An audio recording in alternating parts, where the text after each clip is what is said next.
જય દ્વારિકાધીશ. ઓમ નમો નારાયણ. જય માતાજી. મિત્રો, આજે આપણે દર્શન કરવા આવશું એવી ભૂમિ ઉપર કે જ્યાં ભગવાન કૃષ્ણએ પોતાનો અધૂરો રહેલો રાસ પૂરો કરવા માટે આવ્યા હતા. જ્યાં મિત્ર આ મંદિર આવેલું છે બ્રજવાણી ધામ તરીકે સુપ્રસિદ્ધ રાપર તાલુકામાં બ્રજવાણી ધામ, જ્યાં આવેલી છે 140 આહેરાણીઓની પ્રતિમાઓ, મૂર્તિઓ.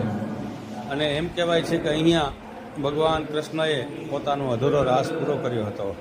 આ દેખાય છે બધી આયરાણીઓ રાસ રમતી હતી અને ભગવાન ઢોલી તરીકે ઢોલીના વેશમાં ઢોલીના રૂપમાં અહીં આવ્યા હતા અને પોતાનો જે અધૂરો રાસ હતો એ અહીં પૂરો કર્યો હતો. બે રાસ તો ભગવાને બ્રજધામમાં એટલે કે ગોકુળ મથુરામાં પૂરા કર્યા હતા અને એક રાસ જે બાકી હતો એ અહીં પૂરો કર્યો હતો. તો આ વિડીયો આપણને કેવો લાગ્યો ચોક્કસ